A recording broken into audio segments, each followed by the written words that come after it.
Nous n'allons pas étaler sur la place publique et devant l'opinion nos arguments et notre stratégie de défense. Ce que nous pouvons dire, c'est que dès le début, il y a violation des droits de Khalifa Ababacar Sall. C'est pourquoi je suis venu avec le texte de l'UEMOA que je vous ai montré, le règlement numéro 5, relatif à l'harmonisation des règles régissant la profession d'avocat dans l'espace UEMOA. L'article 5 du règlement 5 dit clairement: les avocats, je cite, assistent leurs clients dès leur interpellation, virgule, durant l'enquête préliminaire, virgule, dans les locaux de la police, virgule, de la gendarmerie, virgule, ou devant le parquet, point. À ce stade, aucune lettre de constitution ne peut être exigée de l'avocat. Donc quand l'avocat vient, il n'écrit pas. Ou quand son client l'informe qu'il a besoin de ses services, il se présente. Il peut même l'accompagner jusqu'aux locaux de la police ou de la gendarmerie. Et dès qu'il y a enquête, il est là, il assiste et il n'écrit même pas, comme on le fait. Et comme on le faisait devant le juge d'instruction. Parce que devant le juge d'instruction, pour assister son client, on exige la lettre de constitution. Cela n'est même pas exigé durant l'enquête préliminaire. Pour le cas de Khalifa Sall, on vous l'a refusé. Oui. Et cela s'impose au Sénégal, ce texte oui, que vous convoquez. Vous savez que le Sénégal fait pas de l'UEMOA. Non seulement le règlement de l'UEMOA s'applique immédiatement, il est d'application immédiate, mais le Sénégal même l'a incorporé dans son droit positif. Alors qu'il n'était pas tenu de le faire, parce que comme je l'ai dit aussi, c'est superfétatoire dès lors que le règlement s'applique immédiatement. Donc, on n'avait même pas besoin de l'incorporer, de le transférer dans notre droit positif, parce qu'il est d'application immédiate. Mais même cela a été fait. Donc, je ne vois pas pourquoi. Parce que c'est Khalifa Sall, on lui refuse un droit supranational adopté par l'ensemble des États membres de l'UEMOA, de l'espace UEMOA. Le rapport de l'IGE l'incrimine. On lui reproche d'avoir effectué des dépenses et d'avoir été dans l'incapacité de les justifier. Je n'ai pas vu le rapport. Personne n'a vu le rapport en dehors du chef de l'État et du parquet, du procureur et des enquêteurs. Donc, quiconque, comme je l'ai vu dans la presse, se prononce sur ce rapport, d'abord viole la loi, le secret qui entoure le rapport, parce que ça c'est ça la loi, et raconte des histoires. Oui, on ne peut pas dans le monde d'aujourd'hui quand même mettre en avant ces arguments-là. Oui, au nom de la transparence, de la bonne gouvernance.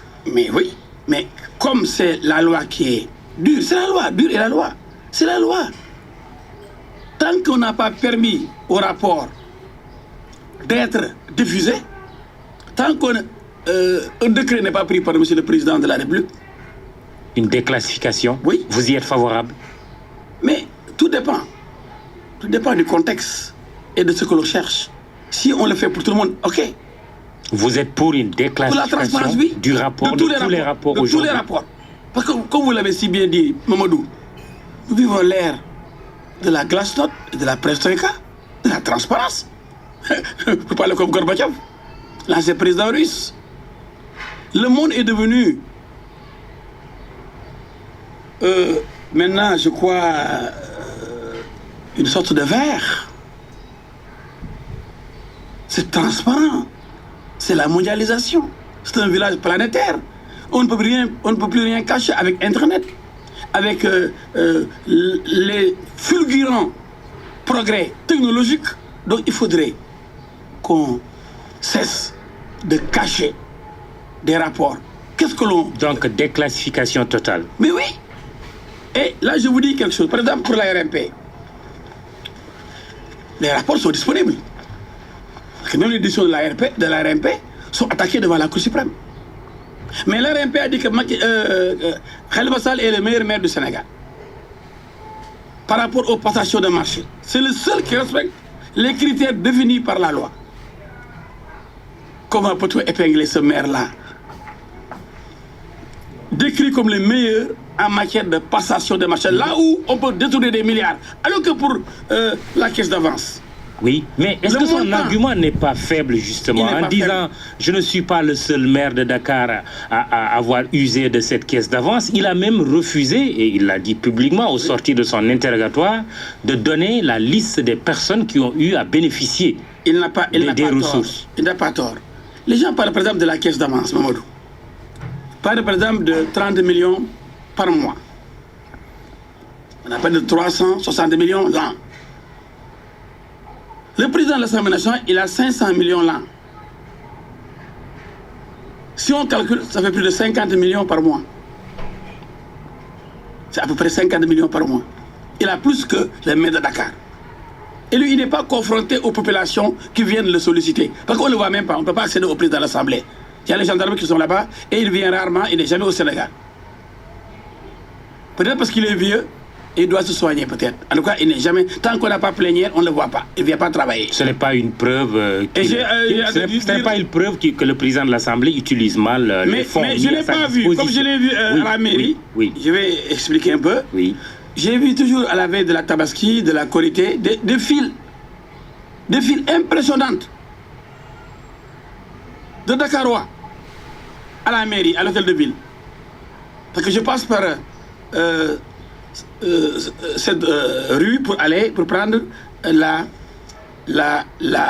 l'autoroute pour rentrer chez moi. J'ai dit, qu'est-ce qui se passe? On me dit, on est en train de distribuer les moutons de Tabaski. On est en train de distribuer les secours au corps. Mais à l'Assemblée, ça n'existe pas. Je ne vois pas 3 personnes en rang pour prendre de l'argent.